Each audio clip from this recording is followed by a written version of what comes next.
The Sonic the Hedgehog games have been out since 1991 with the original release of Sonic on Genesis. 27 years later, and with over 60 games throughout the Sonic legacy, there's obviously bound to be some conspiracy theories that pop up. These theories can range from dark and horrific, to cute and fun, and to just downright interesting. And those are the ones I'll be focusing on today. Simply 5 Sonic the Hedgehog conspiracy theories that interest me. If there's any enthusiasm for more videos of this series, I'll be sure to cover them later on, and if there's any theories you're intrigued in, let me know in the comments, but without further ado, let's get into number 5.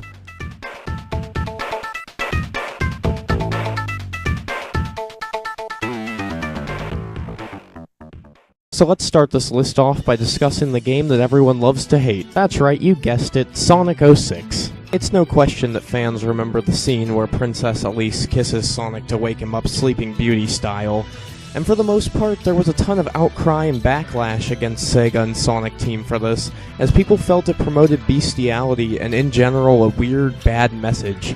This may have seemed like a strange misstep for Sonic Team, but during the early development of Sonic the Hedgehog in 1991, there was a character idea of a blonde-haired human woman named Madonna. No, not that Madonna. This Madonna. She was meant to portray Sonic's love interest and be the kind of, quote, male fantasy, but the idea was scrapped when the team decided to attempt to soften the game for kids, for their kind of obvious main demographic. Madonna would eventually return in a sort of way in the Sonic Archie comics as Madonna Garnett, who's a human agent of Gunn's Clip Division, charged with conducting interrogations. But anyway, with Elise being Sonic's first and only on-screen kiss, at the time of this recording anyway, and Madonna being his first real love interest regardless of the fact that it was scrapped, and finally that even though it's clear to everyone that Sonic and Amy have feelings for each other at least in some capacity from him, and they still yet to share a real intimate scene together, it really does raise the question in the theory,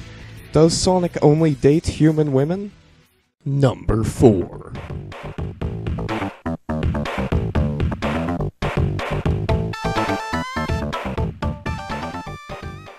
Have you ever noticed that when you race alongside Tails in Sonic 2, that even Sonic can speed way past Tails and even spin dash far away until you aren't even anywhere near him, but still if you give it 3 seconds or so, Tails finds you again with ease? Or have you ever really thought about why Tails has that monitor on the bottom of the screen during Sonic Adventure, showing exactly where him and Sonic are in terms of the course or stage you're on? Well, if you've had these questions in your head, there's a simple explanation. Tails is a scientist. He can fix planes with no problem, build robots, and hack into entire mainframes. Don't you think it'd be fairly simple for him to install a tracking device inside Sonic? Possibly while Sonic's sleeping? Or perhaps transmitting it through one of his chili dogs? Again, Tails is a genius. If anyone could figure out a way to track Sonic, it'd be him. Number 3.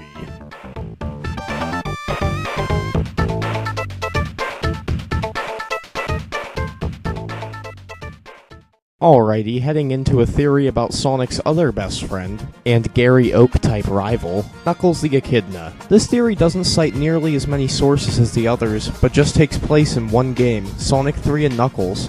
More specifically, in the Hidden Palace Zone. There's murals throughout the stage depicting Sonic and Dr. Robotnik fighting over the Chaos Emeralds. Sonic appears to be using his super form as well. From this, most players would just assume, oh, it's Eggman fighting Sonic, nothing to see here. But this theory goes, what if Knuckles thought this mural sent a different message, saying Sonic was the one attempting to get the Chaos Emeralds back from their rightful protector, Eggman? So it's not that Knuckles was completely tricked by Eggman, but that he assumed the mural had a prophecy that would come true, and Sonic was the real dark force. Just imagine if Knuckles had successfully managed to help Eggman take out Sonic and Tails and take over the world. I mean, come on, Knuckles, don't be an idiot. Shut up! Number 2.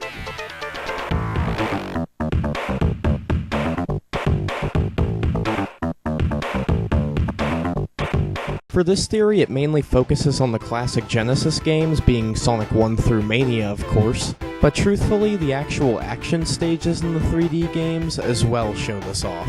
Essentially, it questions the core mechanics of the game. The loop-de-loops, the giant pinball bumpers to launch yourself across the map, or how about the spike pits we all fall in so often? I know personally that I've certainly never seen a spike pit in real life. So anyway, this theory states that Robotnik has set up every last world for Sonic to act as a course or playground for him to run through. Almost like a children's friendly version of Jigsaw. Not many people could manage to pull something like that off, really no one at all, but Dr. Robotnik has an IQ of over 300, so it's certainly possible. I hate that hedgehog! Number 1.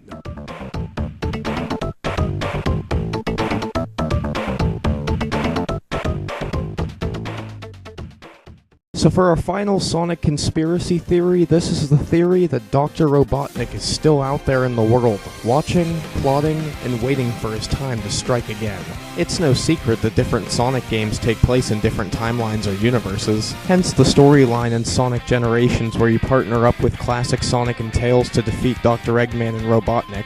So with that knowledge, what could be stopping the same aforementioned 300 IQ scientist from pulling something like this off? Whether it be him coming into their current timeline from his, or perhaps he's already in their timeline and he's just watching them.